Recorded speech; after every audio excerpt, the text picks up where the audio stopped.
L'hiver est arrivé. Les premiers flocons tombent sur le village de Connelle. Les rues sont désertes et tout est calme. Les villageois se réunissent en famille, tous ensemble, pour fêter les fêtes de fin d'année. Et surtout la plus importante, Noël. Ah, Noël, qui n'aime pas cette fête? Des cadeaux au pied du sapin, des repas chaleureux en famille, et boire un bon chocolat chaud près d'un feu de cheminée. Dans l'une de ces petites maisons du village, une petite fille qui regardait par la fenêtre tombaient les premiers flocons de neige. Cette petite fille, certains d'entre vous la connaissent peut-être. Elle vit avec son grand-oncle depuis peu. Malgré son vieil âge, il s'occupe du mieux qu'il peut pour subvenir aux besoins de sa protégée. Le vieil homme continue à travailler dans sa forge au fond de son jardin, du matin jusqu'au soir. Il revend ses créations sur le marché des Andelys pour gagner quelques pièces pour nourrir sa petite nièce. Un jour, après avoir passé la journée dans son atelier, il entra dans sa maison et dit à sa nièce: « Je pense que tu es en âge d'aller à l'école. J'ai fait ton inscription. Tu iras dès demain et tu apprendras tout un tas de choses, afin que plus tard, tu puisses devenir quelqu'un de bien. » La petite fille se leva et courut dans les bras de son grand-oncle.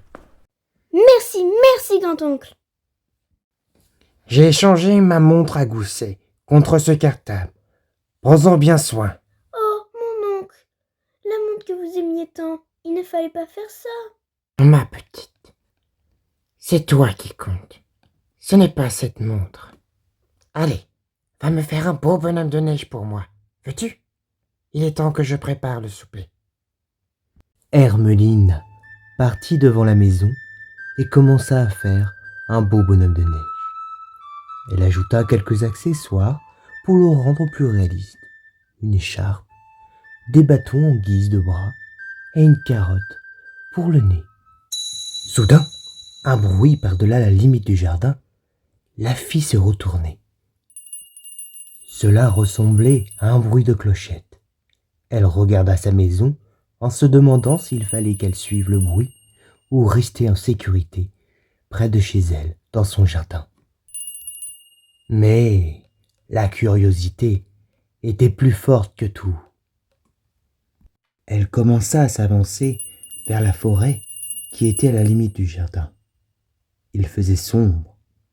Elle continuait dans la pénombre à avancer et à s'enfoncer de plus en plus dans les méandres de ce bois.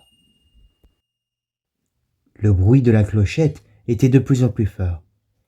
Elle savait qu'elle ne devait plus être très loin. Puis, soudain, le bruit de la clochette cessa. À la place, une lumière scintillante apparut, vive comme une étoile dans le ciel. Hermeline suivit cette lumière, puis elle disparut derrière un buisson. « Attends, petite lumière, » lui dit-elle. Elle alla jusqu'au buisson, sauta par-dessus et trébucha en dévalant la pente.